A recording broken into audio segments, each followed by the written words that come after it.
Chapter 6 Beauty Makeup. Chengay's haunted house currently only had two available scenarios, Night of the Living Dead and Mingwan. The Night of the Living Dead was heavily criticized by the Black Phone. Chengay thought about it as objectively as he could, and he had to admit that there were many flaws with that scenario. Furthermore, to complete the scenario, he had to have at least 3 workers. Xiaowan, our main theme today will be Mingwan. Later, after I am done setting up the background music, remember to put on your earphones when you work. Also, I will be doing your makeup today. Boss, you know how to do makeup? Xiaowan laughed half-mockingly at him. Fine, but I'll do it myself if you screw it up. Don't worry, I'll make you look so beautiful that it'll take your breath away. They walked into the makeup room.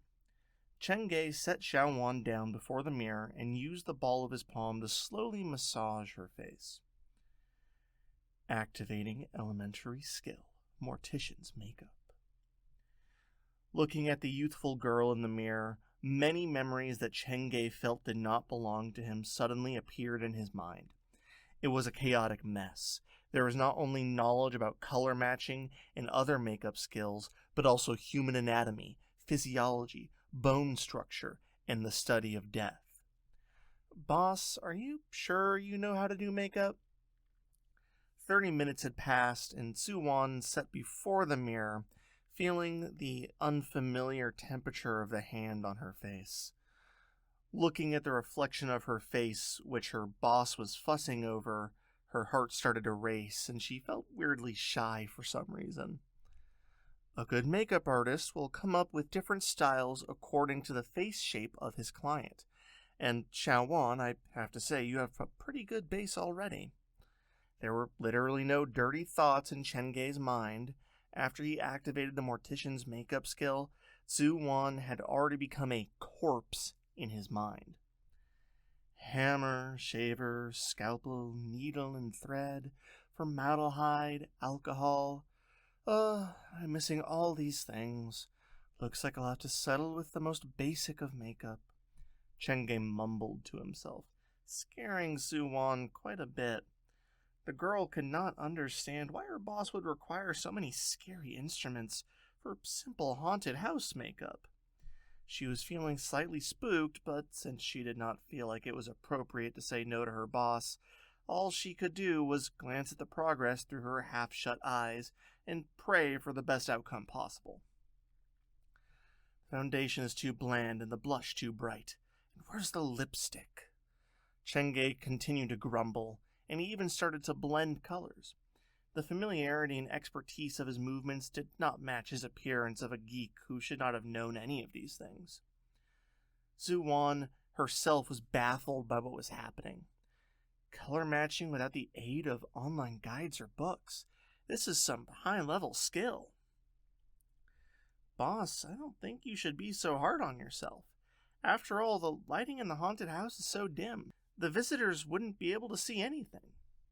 Shush and stop moving. Chengay cut her off and helped her apply the eyeshadow that he had just blended. It was... oh my god. It was just several strokes of eyeshadow, but it contributed a drastic change to Suwan's personality. It added an air of mystery and frostiness to her. Suwan's natural instinct was to mock her boss, but when she saw her reflection in the mirror, her tiny mouth fell open. A blush of just cherry red will be too simple. Lacks layering, but when combined with some of this purple, it'll be so different. They blend perfectly like they're meant for each other. Chengay explained each like a makeup guru as he used the brush to blend the 2 blushes on the back of his palm. Boss, what are you doing? Our haunted house's blush is too gaudy in the hopes of creating a striking visual effect, but that's just pushing it a bit too far, so I'm toning it down by first applying and spreading it on my hand. Chengay's action was gentle, and minutes later the blush did become smoother to the eyes. There's even a brightening effect to it. Now Suwan's mouth formed a perfect O. Boss, you're amazing. Where did you learn all this? There's plenty more of my talent you haven't seen yet.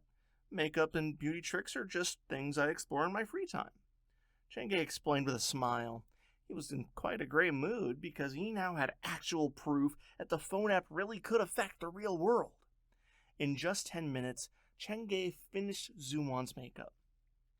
Now, take a look. What do you think? The person in the mirror seemed to have walked out of a water painting. She was a quintessential Eastern beauty, but there was simply something off about her. Zuwan could not help but stand and twirl in front of the mirror. Her expression changed from utter shock to fascination before ending with a shudder. Boss, I've never looked so beautiful in my life. Is this person really me? Of course it is. But she reached out hesitantly towards the mirror. How come it feels like I'm looking at a dead person? Zuwan's observation also made Chenge suck in a cold breath. The purpose of a mortician's makeup was bringing out the beauty of the dead, so naturally, Chenge's makeup was not meant for the living. Don't worry about it. The amusement park is opening soon, so quickly, go change into your clothes and stand by at the second floor of Mingwan's scenario. Remember to put on your Bluetooth earpiece and listen to my directions. Chenge tactfully moved the topic away and shoved Zuwan to her work. He used the little remaining time he had left to work on the puppets and mannequins in the Mingwan scenario set pieces. With the aid of the mortician's makeup skill, all of the mannequins looked creepily alive. I suppose that's all for now. I'll recolor the rest when I have time. Chenge packed up his toolbox and rushed downstairs. Before he reached the entrance, he could already hear the chatter of the visitors. "You're here to seek revenge from that immoral bastard?" "Yes, the creep caused me to drop my phone, and it broke, so what do you think?" "You people are all so lucky. My pants were already on the ground when this thing popped up.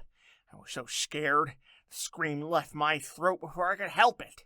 Thinking something happened to me, my parents rushed into my room.